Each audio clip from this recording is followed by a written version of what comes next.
নমস্কার, আমি বৈশাখী। শিল্প সাহিত্য বাই বৈশাখী চ্যানেলে সকল শ্রোতা বন্ধুদের স্বাগত জানাই। বন্ধুরা, আজ আপনাদের বলবো সম্পূর্ণ ভিন্ন স্বাদের ভিন্ন আঙ্গিকের একটি গল্প, জামাই তুমি এসেছো। গল্প পাঠ এবং লেখায় আমি বৈশাখী বিশ্বাস দেবনাথ। প্রাপ্তমনস্ক শ্রোতা বন্ধুদের জন্য অবশ্যই গল্পটি প্রথম থেকে শেষ পর্যন্ত শুনবেন। ভালো লাগলে অবশ্যই লাইক করবেন, কমেন্ট করবেন, শেয়ার করবেন এবং আপনাদের প্রিয় চ্যানেল শিল্প সাহিত্য বাই বৈশাখী সাবস্ক্রাইব করে বেল বাটন প্রেস করে পাশে থাকতে একদম ভুলবেন না বন্ধুরা। শিল্প সাহিত্য বাই বৈশাখী এখন চলে এসেছে ইউটিউব মিউজিক পডকাস্টে। ইচ্ছে করলে আপনারা সেখান থেকেও গল্প শুনতে পারেন এবং আপনাদের ব্যক্তিগত মতামত আমার সঙ্গে শেয়ার করতে পারেন। আজ আপনাদের বলবো সম্পূর্ণ ভিন্ন স্বাদের ভিন্ন আঙ্গিকের প্রাপ্তমনস্কদের জন্য লেখা একটি গল্প, জামাই তুমি এসেছো। গল্প পাঠ এবং লেখায় আমি বৈশাখী বিশ্বাস দেবনাথ। যাদের ভালো লাগবে না তারা দয়া করে এড়িয়ে যাবেন। এই গল্পটি সম্পূর্ণরূপে কল্পনা প্রসূত, যদিও কিছু ক্ষেত্রে বাস্তব ঘটনার ছোঁয়া থাকতে পারে। এটি লেখকের কল্পনার সাথে মিশ্রিত একটি সৃষ্টিশীল উপস্থাপন। গল্পটি কোনো ব্যক্তি, ঘটনা বা প্রতিষ্ঠানের সাথে মিলে গেলে তা নিতান্তই কাকতালীয়। এই গল্প শুধুমাত্র বিনোদনের উদ্দেশ্যে তৈরি করা হয়েছে। দুপুর গড়িয়ে বিকেল হতে আসলো। রিকশা থেকে নেমে আসে সাগর। ব্যাগটা নিয়ে সামনের দিকে তাকায়। বিশাল ধূসর জীর্ণ জমিদার বাড়ির দিকে চেয়ে আছে সে। স্ত্রীর দিকে তাকিয়ে বলল, এটা কি গো, তোমার বাড়ি না ভূতের বাড়ি? স্ত্রী রুমা হেসে বলে, ভূতের সঙ্গে থাকতে পারলে ঘর জামাই হয়ে লাভই আছে। আমি তো ভেবেছিলাম ছোটখাটো বাড়ি হবে, এ তো দেখি রাজপ্রাসাদ। শুধু রাজাটাই নেই। রাজা ছিল অনেক আগে, এখন নয় তুমি হলে। মানে কি বলতে চাইছো তুমি? ঠিক অমন সময় ঘরের ভিতর থেকে দরজা খুলে একজন বৃদ্ধা বাইরে বেরিয়ে আসেন। বেশ বয়স্ক তিনি, উষা দেবী। এই বাড়ি দেখাশোনা করেন বংশ পরম্পরায়। আজ বহু বছর পর এই বাড়িতে কারো পায়ের স্পর্শ পড়ল। উষা দেবীর পেট চলে যায় আশেপাশের মানুষের দুবেলা দুমুঠো অন্ন দানে। ফোগলা মারিতে হাসতে হাসতে বললেন, এলে তোমরা এলে, তোমাদের জন্য সেমাই আর নারকেল নাড়ু বানিয়েছি। নমস্কার করতে গেল সাগর। বলল, আগে কি বলবো, মানে ঠিক বুঝতে পারছি না। দুঃসম্পর্কের পিসিমা যেহেতু হই, তাই পিসি বলেই ডেকো, তাহলেই হবে। খুব খুশি হয় সাগর। এইটা তার শ্বশুর বাড়ি ভাবতেই সে অবাক হয়ে যায়। বিয়ে করেছে মাত্র মাস 6 হয়েছে। এরই মধ্যে শাশুড়ি মা পাক্কা দলিল করে দিয়েছেন এই বাড়িটা সাগর এবং তার স্ত্রীর। তারা এখানে রীতিমতো ঘাঁটি গেড়ে বসতে পারে, থাকতে পারে। সাগরের স্ত্রীরা, মানে তার স্ত্রীর আরো 2 বোন আছে, তারা ছোট ছোট, কিন্তু শাশুড়ি মা স্পষ্ট আজকে বলে দিয়েছেন, দেখো বাবা, জামাই পুষতে হলে আমি নিজের ঘরে রেখে পুষতে পারবো না। এখানে 2 মাত্র ঘর, তাছাড়া আমার বাদবাকি 2 মেয়ে সমর্থ হচ্ছে। তোমরা স্বামী স্ত্রীতে থাকবে, সেটা তো মানায় না। আশেপাশের লোকজনও তো ছিছি করবে, তাই না? তার থেকে বরং যৌতুকে আমার বাপের বাড়ি থেকে তোমার বাবাকে একটা বাড়ি উপহার দেওয়া হয়েছিল, আমারই এক দুঃসম্পর্কের পিসে মশাইয়ের ভিটে। 2 পিসি ছিল আমার। বড় পিসি কলেরায় মরার পরে তার একমাত্র ছেলেকে দেখার জন্য ছোট পিসিকেও বিয়ে করেছিল আমার পিসে মশাই। কিন্তু ওনার স্ত্রী ভাগ্য ভালো না, এমনকি সন্তান ভাগ্যও ভালো না। ওই পিসিও মরে। এরপরে পিসে মশাই একটা ডিপ্রেশনের মধ্যে চলে যায়, বুঝতেই পারছো। তারপরে যদি উনি আবার বিয়ে করেছিলেন গ্রামেরই এক মেয়েকে, সেই উষা মাসি এখন সেই ঘর বাড়ি দেখাশোনা করছে। আগের ছেলেটাও নেই। মাসি মরে গেলে সম্পত্তি কে দেখবে, তাই সবটা এখনো আমার বরের নামেই রয়েছে।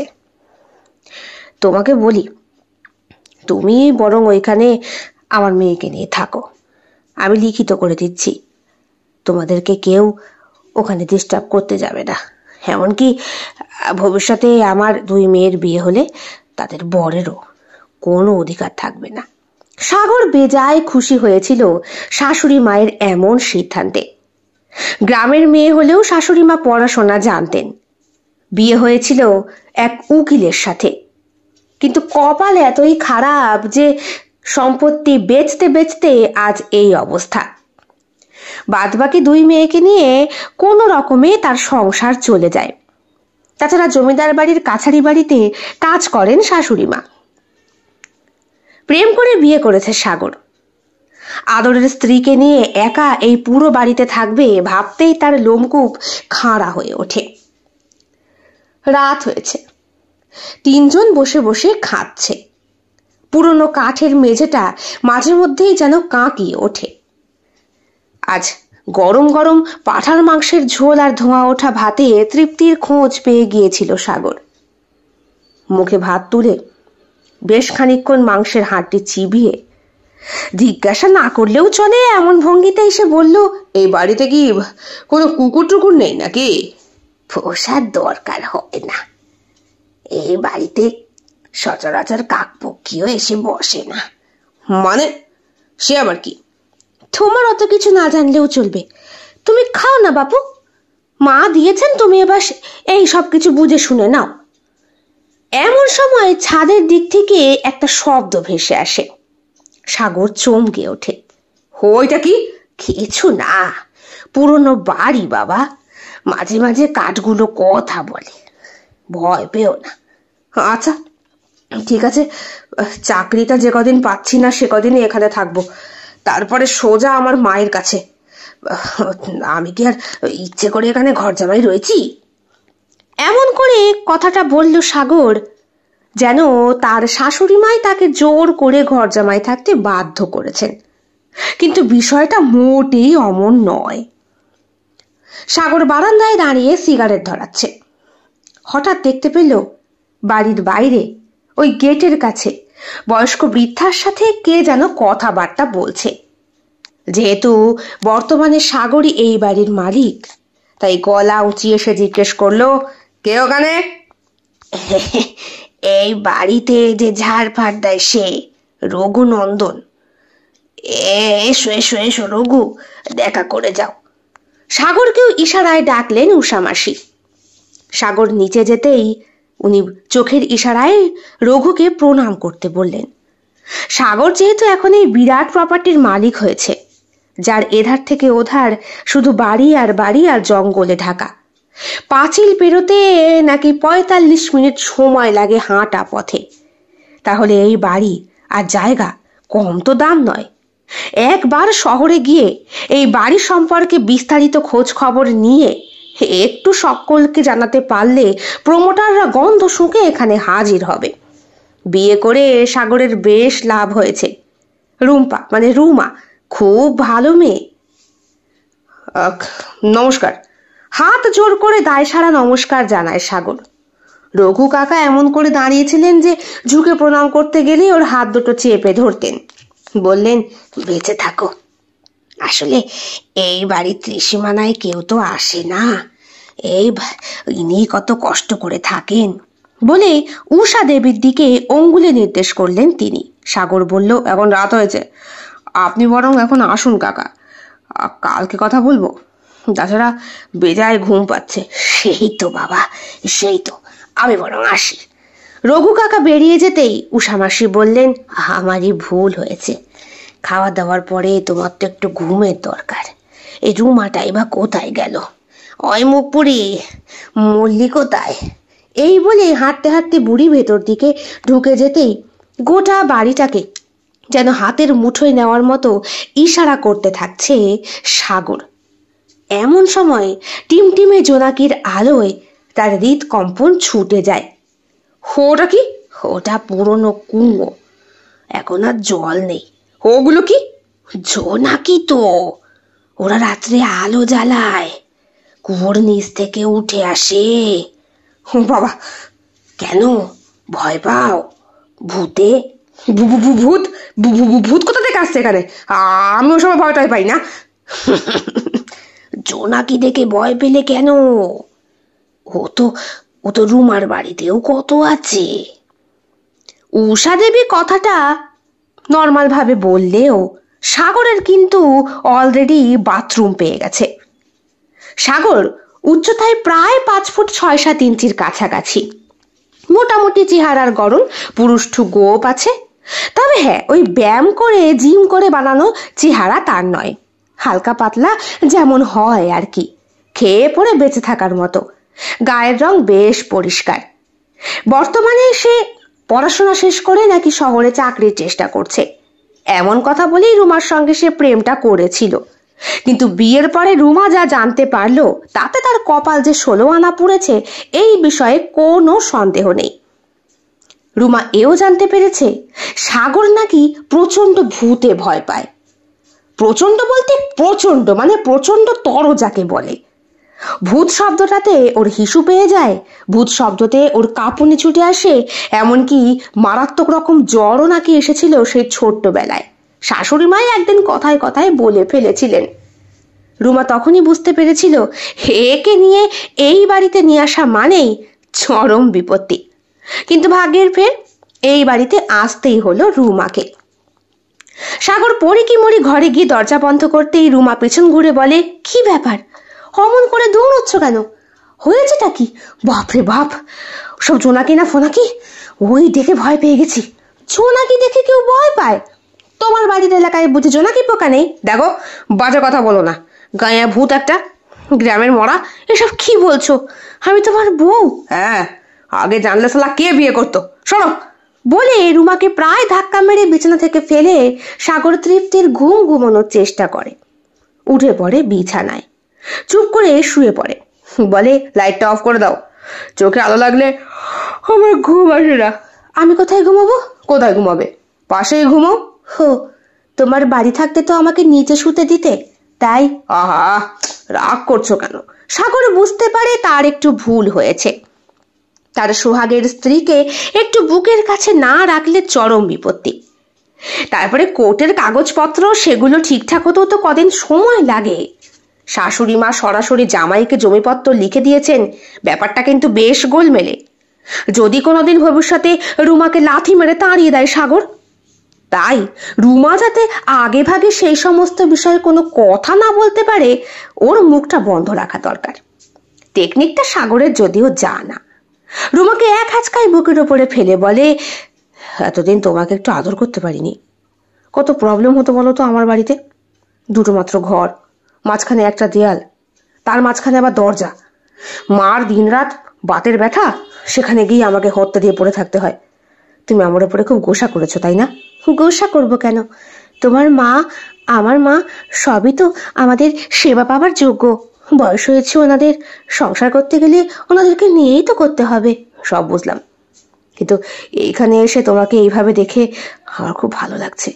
রুমা বুঝতে পারে সাগরকে বা সাগরের হাত দুটোকে আজ আর আটকানো যাবে না। খুব শিগগিরই সাগরের হাত চলে এসেছে রুমার ঠিক মাঝখানটাতে, এবং তার চঞ্চল হাত দুটো একটা একটা করে হুঁক খুলতে শুরু করেছে। রুমা বলে, দরজাটা বন্ধ করে দিয়ে আসি, কেউ চলে এলে। কে আসবে? তুমি আমি থাকি, রঘু কাকা চলে গেছে, মাসিকেও তো দেখলাম দুয়ার বন্ধ করে শুয়ে পড়লো, বাইরে গেট বন্ধ। বিরাট বাড়ি, আর এই বাড়িতে আমি রাজা, আর তুমি আমার রানী। এই বলে সাগর রুমার ওপর উঠে পড়ে, তার ঠোঁটে মুখে চুমু খেতে থাকে। রুমার চোখ দুটো আবেশে বন্ধ হয়ে আসে। সাগর একটু একটু করে নিচের দিকে নামতে শুরু করেছে। তার হাত দুটো চলে গিয়েছে তখন রুমার ঠিক মাঝখানটায়। তারপরে 2 উরু প্রসারিত স্থানে, যেখানে গহ্বরের চঞ্চলতা এবং যেখানে পিচ্ছিল নদীর গভীরতায় আরো বেশি করে প্রবেশ করতে চাইছে সাগর। যখন নিজের পুরুষ সত্তা জানান দিচ্ছে এইবার সেই মহেন্দ্রক্ষণের পালা, ঠিক তখনই একবার রুমার ঠোঁটে স্পর্শ করবার জন্য নিজের পুরুষ ঠোঁট আগিয়ে রুমার কাছে এগিয়ে তাকে গভীর একটা চুম্বন করতেই সাগরের নাকে একটা পচা গন্ধ আসে। যে সে গন্ধ না, বিচ্ছিরি পচা গন্ধ। এই গন্ধটা কদিন আগে বাড়ি থেকে পেয়েছিল। রান্নাঘরের এক কোণে বেশ কদিন ধরে খুব মাছির উৎপাত। খাবার বাড়তে গেলে সেখানেও মাছি, রান্না করার সময়ও মাছি, সবজি কুটতে গেলেও মাছি, এমনকি ঘর মোছার পরেও ডেটল দিয়ে ঘরে মাছি থাকে। ব্যাপারটা কি কিছুতেই বোঝা যাচ্ছিল না। তা হঠাৎ করে পচা দুর্গন্ধে রুমাই সন্ধান করেছিল মরে থাকা ওই ধেড়ে ইঁদুরটা। বিরাট বড় ইঁদুর। সাগরের মা বলেছিলেন, দেখেছ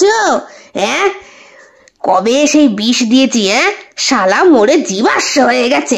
রুমার গলগলে বমি এসে গিয়েছিল। ওই রান্নাঘরে এতদিন সে রান্না করেছে, খেয়েওছে। মাছিরা তো পায়ে করে জীবাণু নিয়ে ওড়ে, মুখে করেও। রুমা অসুস্থ ছিল বেশ কয়েকদিন। ঠিক সেই রকমই একটা গন্ধ।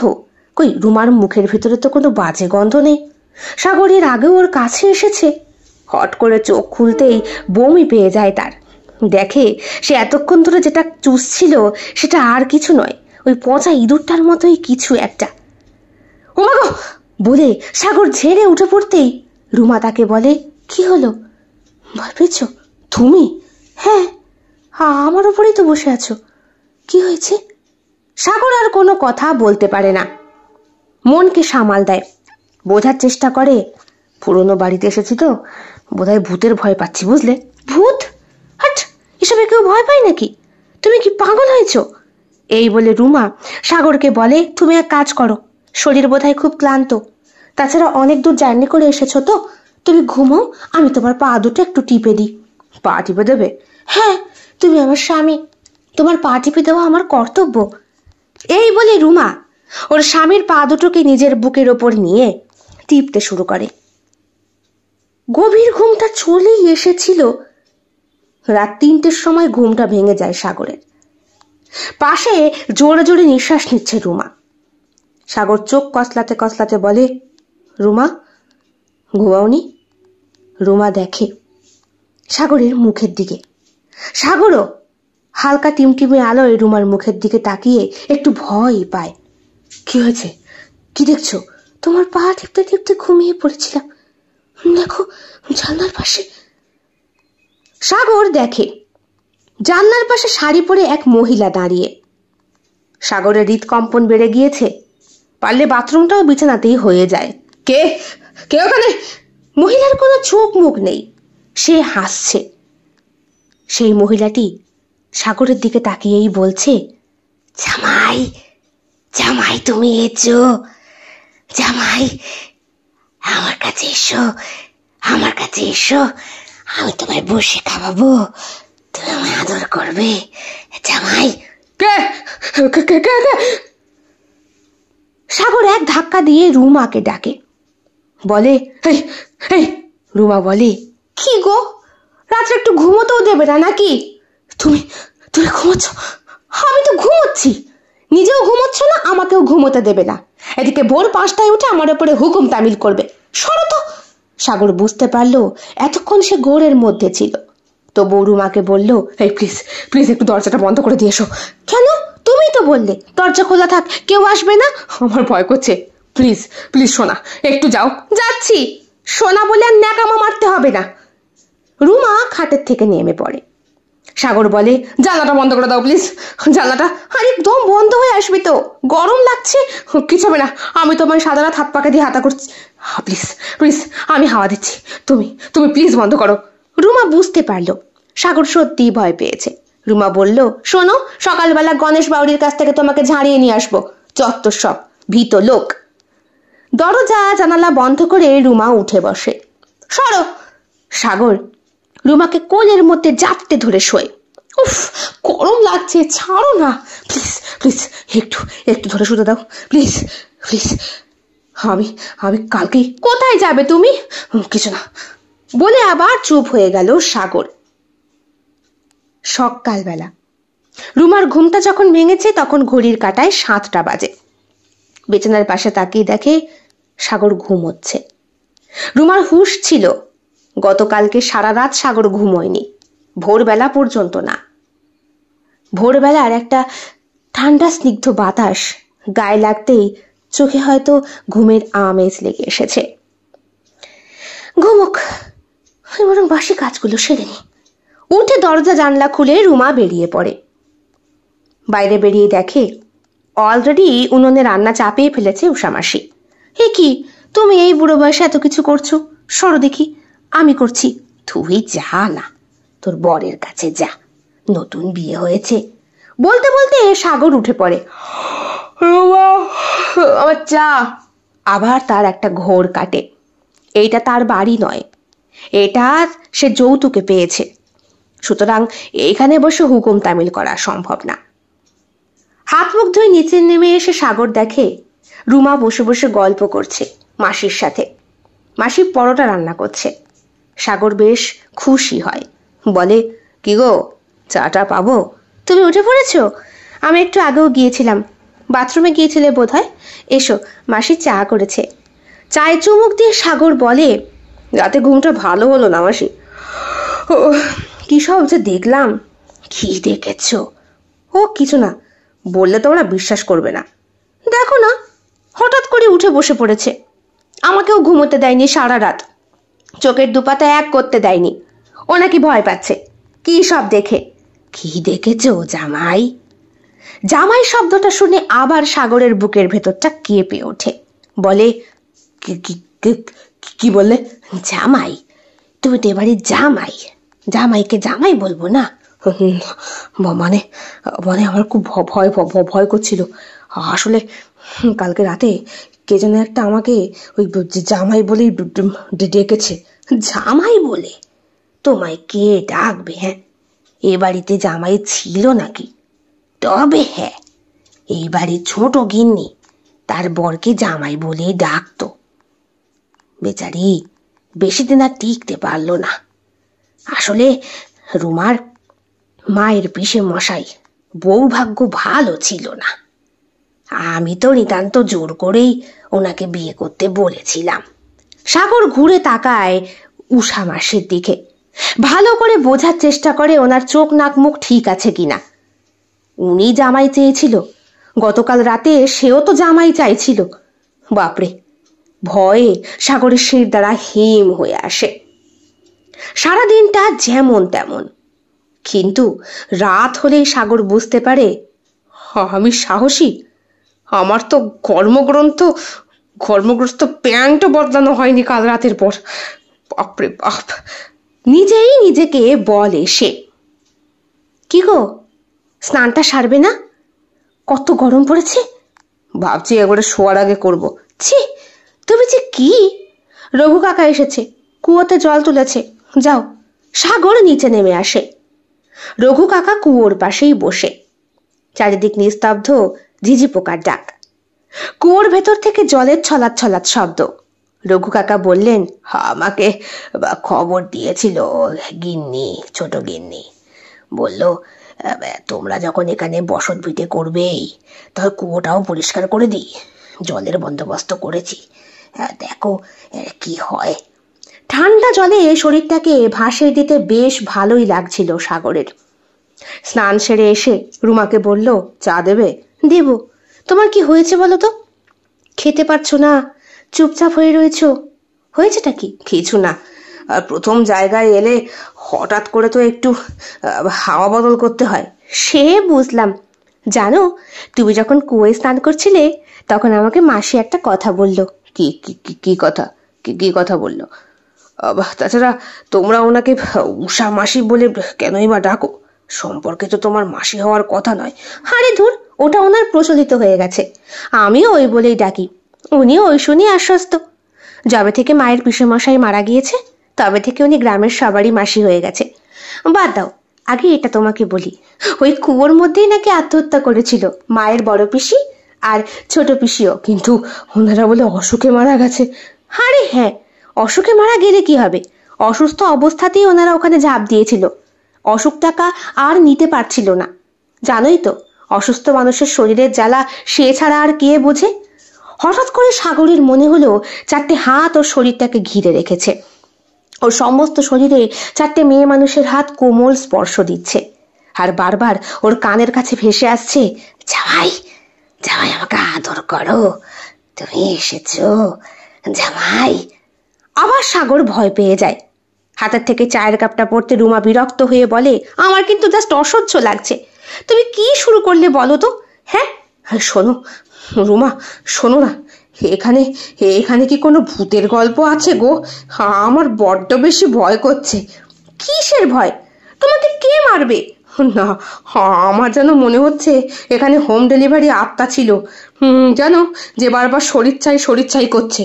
আচ্ছা, কুয়োর ভেতরে কি জল ঢাললেই রিটার্ন পলিসি হয় নাকি? হ্যাঁ, মানে কুয়োর জল যে ঢালবে সে আবার মানে সরাসরি কুয়োতে। আমি এখন লুকাবো কোথায়? আমাকে একটা ব্যাগ দাও, আমি বরং ব্যাগেই ঢুকে পড়ি। কি বাজে কথা বলছো? তোমাকে তো এরকম কখনো দেখিনি বিয়ের পর। বাজে কথা না বলে চুপ করে শুয়ে পড়ো তো। রাত 1:12। ঘর অন্ধকার। সাগরের চোখে ঘুম নেই। জানলা দিয়ে কুয়োর দিকেই তাকিয়ে। বাইরে মেঘ, মাঝে মাঝে বিদ্যুৎ চমকাচ্ছে। হঠাৎ কুয়োর মধ্যে জলের শব্দ, আর উঠে আসা এক নারীকে স্পষ্ট দেখতে পায় সে। জামাই, জামাই, জামাই, তোমাকে চাই। অজান্তেই সাগরের নুয়ে পড়ে থাকা অঙ্গটি যেন জেগে ওঠে ওই নারীর কণ্ঠস্বরে। কিছুতেই তাকে দমিয়ে রাখতে পারছে না সাগর।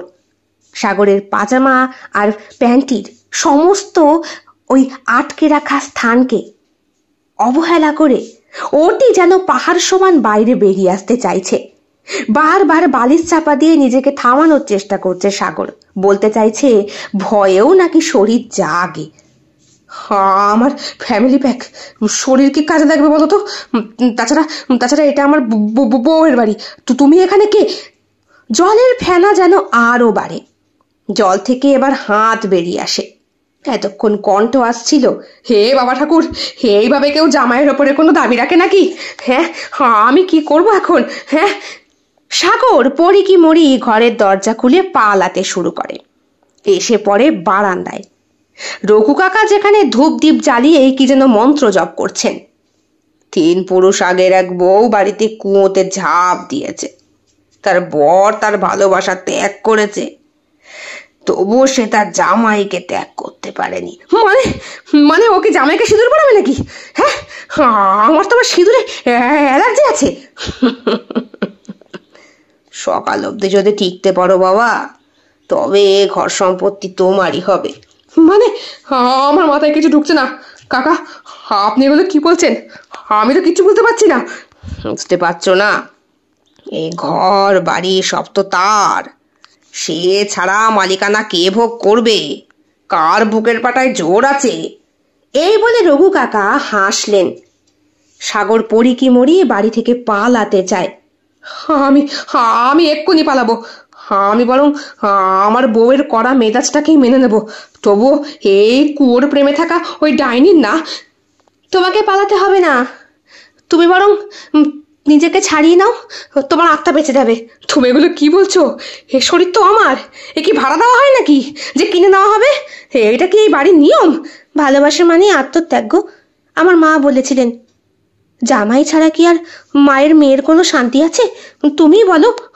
আরে ভগবান, এখানে তো জামাইরা হাফ প্যান্ট পরে ঘোরে। আচ্ছা, ওদের আত্মার কি শান্তি হবে? তুমি বলো তো। হ্যাঁ। ভয়ে সাগর কাঁপতে শুরু করেছে। রুমা ওর হাত দুটো ধরে বলে, তুমি পাগলামি করছো কেন? এমন করছো কেন? কে ছিনিয়ে নিয়ে যাবে তোমার আত্মাকে? তুমি চুপ করে ঘুমাবে, চলো তো। রুমা, আমার খুব ভয় লাগছে। আচ্ছা, আজকে আমাদের এই খাবারের বন্দোবস্ত, গতকালকের খাবারের বন্দোবস্ত, এগুলো কে করেছিল? কে আর করবে? মাই করেছিল। কিন্তু তোমার মা যে বললেন ওনাদের নাকি হাড়ি চড়ে না। তোমার যতদিন কাজকর্ম না হচ্ছে ততদিন তো মায়েরই দায়িত্ব না? আমি কি করতে পারি বলো? ভালোবেসে তোমায় বিয়ে করেছি, এইটুকু তো আমার করতেই হবে। আমি যখন কি করি আমার আমার মাথায় ঢুকছে না তো। আমার মাথায় ঢুকছে না। সাগর নিজের চুল নিজেই ছিঁড়তে শুরু করেছে। তার কিছুই ভালো লাগছে না। রুমা সাগরের পাশে বসে ফিক ফিক করে হাসে।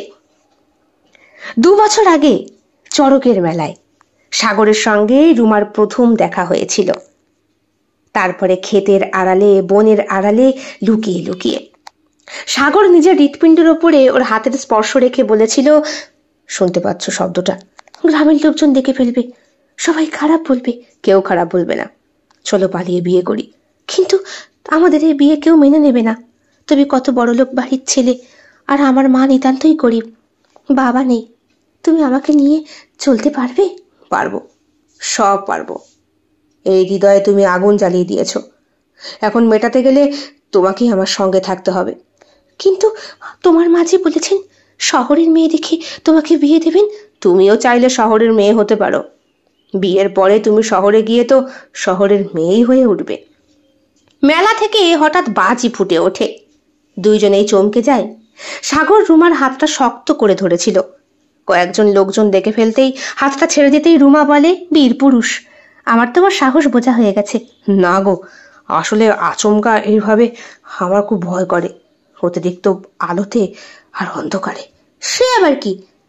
সেই দিন রুমা বুঝতে পারেনি, কিন্তু পরে রুমা বুঝতে পেরেছে। সাগর ওকে চিঠি লিখেছিল। লুকিয়ে লুকিয়ে দেখা করা, কুয়োর ধারে চিঠি বিলি করা, এগুলো আর তার দ্বারা সম্ভব হচ্ছে না। সর্ষের ক্ষেতের মাঝে বসে রুমার গালে একটু হাত দিয়ে ওর ইচ্ছে পূরণ হচ্ছে না। এইবার রুমাকে ওর সম্পূর্ণভাবে চাই, চাই, চাই আর চাই। কিন্তু কি করা যায়? পালিয়েছিল দুইজন। সর্ষের মধ্যেই নাকি ভূত হিসাবে লুকিয়েছিল ওরা। ভূত না, ওরা প্রেমিক প্রেমিকার ভূত। রুমার মায়ের মুখে অসম্ভব রাগ ছিল সেই দিন। রাগ ছিল সাগরের মা বাবার মনের মধ্যেও। কিন্তু বিয়েটা হয়েছিল ওদের।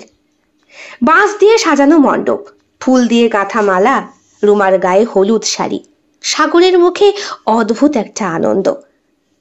কিভাবে যেন ওরা এক হয়ে গিয়েছিল দুইজন। বন্ধুরা বলেছিল, এই সাবধান, কিন্তু বয়সটা নিতান্তই কম। কি বলেছিল রুমা এখন সেই ইঙ্গিত বুঝতে পারে। সাগর বলেছিল, কি বলছিস কি, বাজে কথা। কি আর বলবো, নিজে তো মাধ্যমিক অবধি টপকালি, আর তো পারলি না। সাগর চোখটা টিপে চুপ করতে বলেছিল তাদের বন্ধুদের। গ্রামের মেয়ের সঙ্গে প্রেম করেছে, তাও আবার হঠাৎ করে চড়কের মেলায়। সাগর সম্পর্কে গ্রামের লোকে খুব একটা না জানলেও বন্ধু বান্ধব সবটাই জানে, কারণ তার বন্ধুরা এই গ্রামেরই ছেলে। একটি ছেলে বলল, ভালো মেয়ে দেখেই পটিয়েছিস। বাবা নেই, 3 বোন, জামাই সবটা ভোগ করবে। ভোগ করার মতো আছে কি রুমার মার? কিছুই তো নেই। কি বলছিস? বিরাট বড় একটা বাড়ি আছে, যদি সুযোগ পাস ওইটা নিয়ে নিস, তোর 7 পুরুষ বসে খাবে। সেই বন্ধুর কথাতেই ভরসা করে সাগর সেদিতে সিঁদুর তুলে দিয়েছিল রুমার। তারপরে কেটেছে বেশ কটা দিন। শ্বশুর বাড়িতে ভোর 5টায় উঠতে হয় রুমাকে। গামছা বেঁধে কোমরে ঝাড় দিতে হয়, রান্না বসাতে হয়। চুলোর পাশে ঝুড়ি ভর্তি আলু আর শাক, ঘেমে গেছে মুখটা।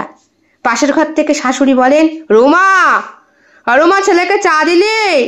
সকালবেলায় চা না খেলে মাথা ধরে। আমি তো 2 ঘন্টা ধরে ঘুমোতে পারছি না মা, আর ওর মাথা ধরে আছে। ঠোঁট কামড়ে নিজে নিজেই বলেছিল সে। রাত্রে ঘন্টা 2 ঘুম হয় না তার। সাথে সাথে এই দরজায় পা টুপটুপ করে হাঁটার শব্দ। সাগর এসে বসেছে কাঠের পিঁড়িতে। শোনো, দুধে যেন বেশি জল দিও না, আমার মন মেজাজ খারাপ থাকলে মাথা ঘোরে। তোমারই শুধু মাথা আছে, আর আমার কি কিছুই নেই? এই শুরু করো না তো সকালবেলা। প্রেম করে বিয়ে করেছো, তুমি না চাইলে নিশ্চয়ই আমি তোমায় বিয়ে করতাম না। কিছুক্ষণ পর শ্বশুর মশাই, রুমা, গরম জল দিয়ে যা, হাঁটুর ব্যথা বেড়েছে। সব থেকে বেশি অসহ্য লাগে রুমার, সবাই ওকে তুই তুকারি সম্বোধন করে।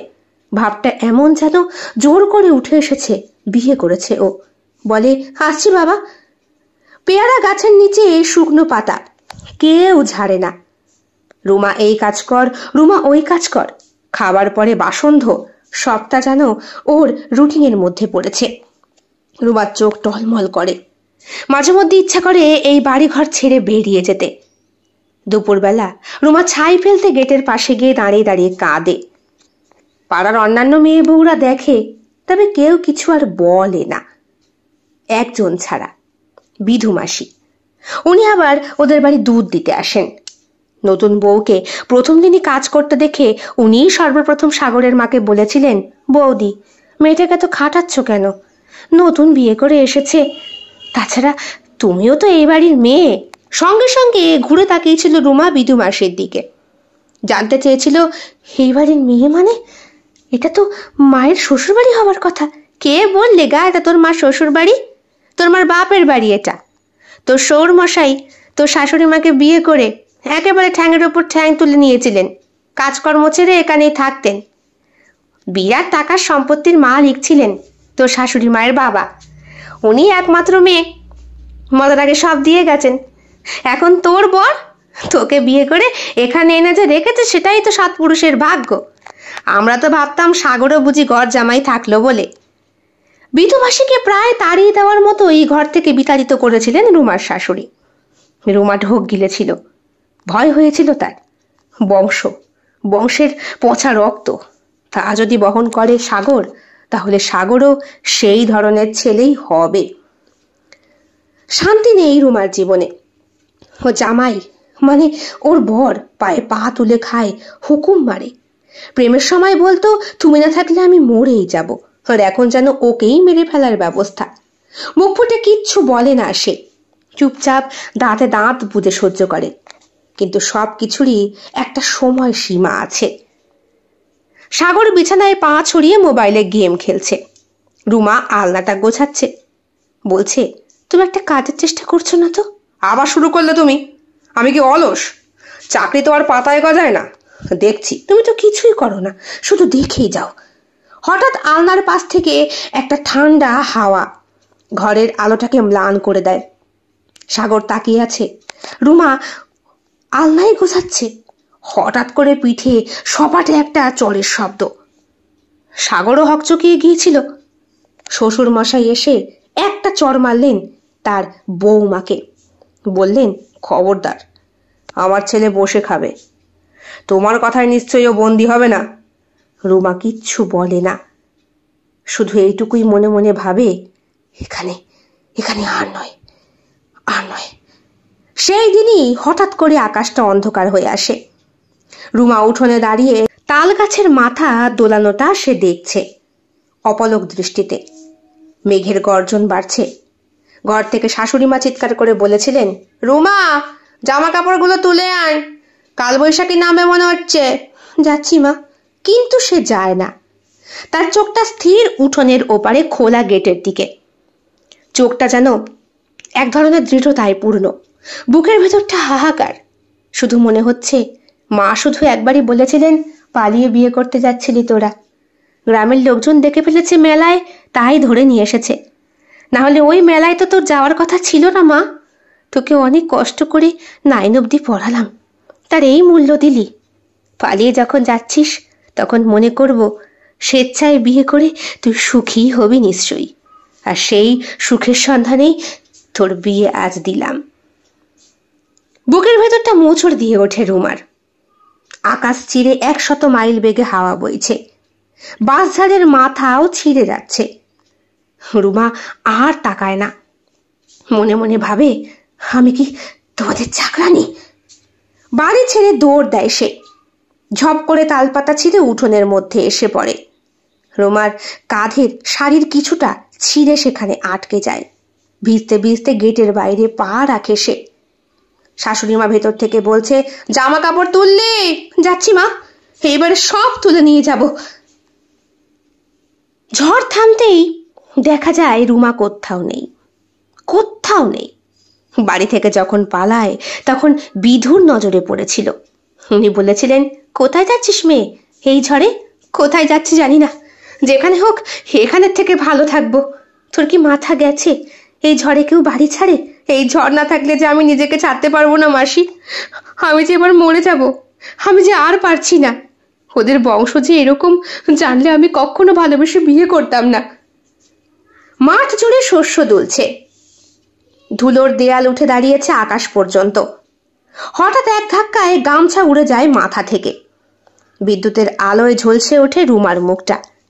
বিধুমাসি একটা গামছা দিয়ে বলেছিলেন, পালাচ্ছিস যখন মুখটা ঢেকে পালা, সোজা তোর বাড়ি যাবি, কোনো উল্টোপাল্টা করবি না। আমায় কথা দিয়েছিল সে। তবে বাড়ি এসে উঠোনে পড়েই চিৎকার করে মাকে বলে, মা, ভুল হয়েছে আমার, আর পারছি না মা। মা তখন দুয়ারেই বসেছিলেন। বাদবাকি দুই মেয়ের মাথায় সিঁথি কাটছিলেন বসে বসে। হঠাৎ করে আরেক মেয়েকে দেখে, দরজার চৌকাঠে ধাক্কা মেরে তার প্রবেশ দেখে রীতিমতো আতঙ্কিত হয়ে উঠলেন তিনি। বললেন, তুই এ অসময়? মা! মেয়ের চোখের জল মা পড়তে পারে। বললেন, তো দিদিকে ঘরে নিয়ে যা, আমার একটা শুকনো কাপড় দে দেখি, একটু লালচে দেখে দিস, বিধবা মানুষ আমি, ও তো সধবা। 7 দিন হয়েছে রুমা এখানেই থাকে। শ্বশুর বাড়ি থেকে তাকে কেউ নিতে আসেনি। পাড়ার লোকে কম টিটকারি কাটছে না। সাগরের সেই বন্ধুও এসেছিল, দেখা করে গেছে। বলেছে, মাসি, যদি আগে জানতাম তাহলে রুমার সাথে কখনো সাগরের বিয়ে হতে দিতাম না। ওদের ফ্যামিলি ভালো না, ওর বাপটা বসে খায়, ও বসে খাওয়ার ছেলে। বরাবরই বিয়ে করতে চেয়েছিল এমন কোনো মেয়েকে। আমি তো ভেবেছিলাম শহরের কোনো মেয়ে দেখে হয়তো পটাবে, কিন্তু ও যে আমাদের গ্রামেই ঘাঁটি গাড়বে আমি কোশমিন কালেও বুঝতে পারিনি। তখন কেন আটকাসনি বাবা?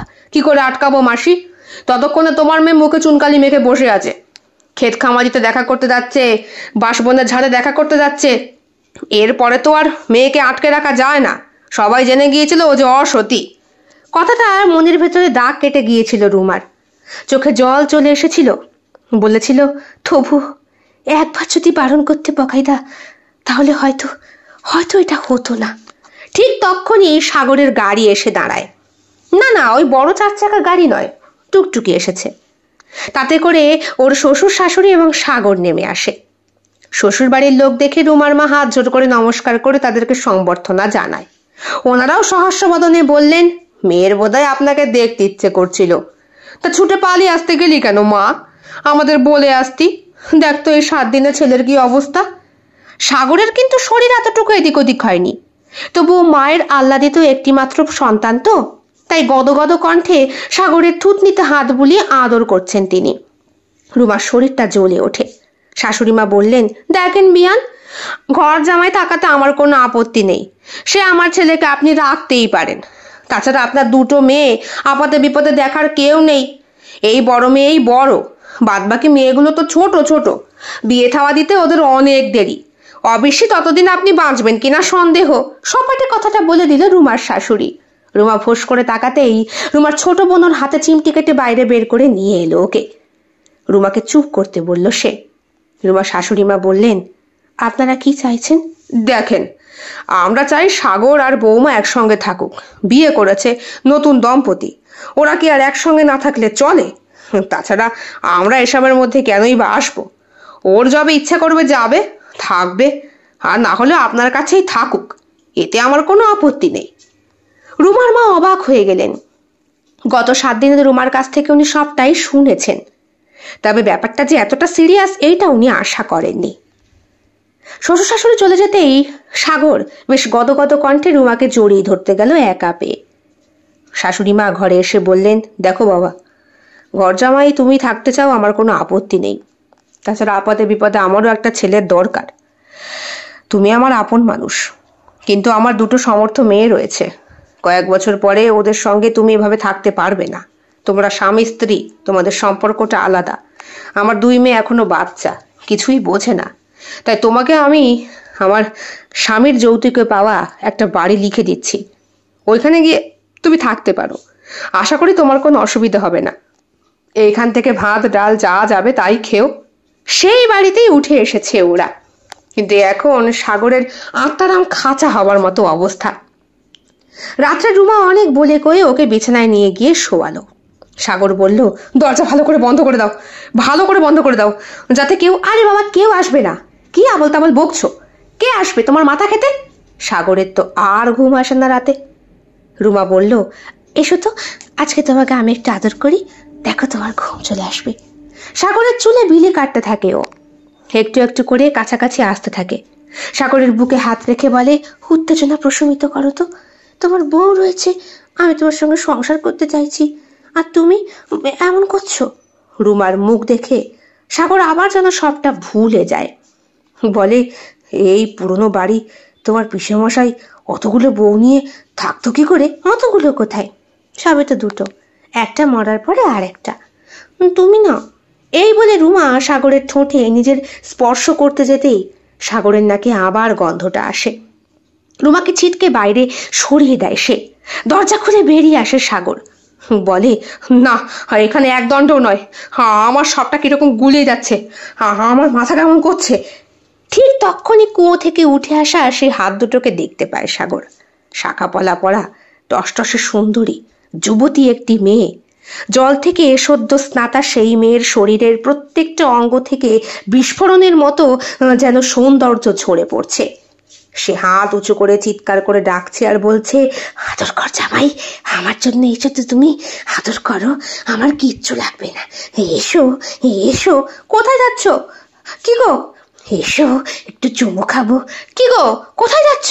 রুমার মধ্যে যেন সেই সর্বগ্রাসী শয়তানিকে দেখতে পাচ্ছে সাগর। আমাকে রক্ষা করো ভগবান, ভগবান, আমি আর এখানে আসবো না, আমি আর আসবো না। ওরে বাপরে বাপ, ঘর জামাই থাকার শখ আমার মিটেছে, আমি আর আসবো না। সাগর পড়ি কি মরিয়ে ওই বাড়ি ছেড়ে দৌড়াতে শুরু করে। 45 মিনিট যে বাড়ি হাঁটা পথে পার করতে হয়, সেই বাড়ির পাঁচিল সে মাত্র কয়েক সেকেন্ডে পার করে ফেলে। রুদ্ধশ্বাসে দৌড়িয়ে কোথায় যে সাগর অজ্ঞান হয়ে পড়েছিল সাগর জানে না। ঘটনার কেটে গিয়েছে প্রায় 20 বছর। এই 20 বছরে অনেক কিছু পরিবর্তন হয়েছে। রুমাকে সাগর নিয়ে এসেছে কলকাতায়। সে বর্তমানে একটা ছোটখাটো কোম্পানিতে কাজ করে, ডি গ্রুপে। মাস মাইনে যা পায় তাতে তার বেশ সংসার চলে। বাবা মা তার চাকরি করাতে কোনো রকম সহমত প্রকাশ করেননি বলে সে নিজেই বন্ধুর সহায়তায় এইখানে বাসা ভাড়িটা নিয়েছিল। তবে বর্তমানে আর বাসা ভাড়া নেই, সে নিজেই একটা বাড়ি করেছে বন্ধুর সাহায্যে লোন তুলে। রুমাকে নিয়ে সংসার করছে। ছেলে হয়েছে, বছর 15 বয়স তার। দেখতে শুনতে মায়ের মতো, তবে হ্যাঁ, স্বভাবটা বাপের মতো নয়। নিজের কাজ নিজেই করতে পারে। অন্তত ঘর জামাই সে হয়তো থাকবে না। আপাতত এটাই সাগর আর রুমার স্বপ্ন।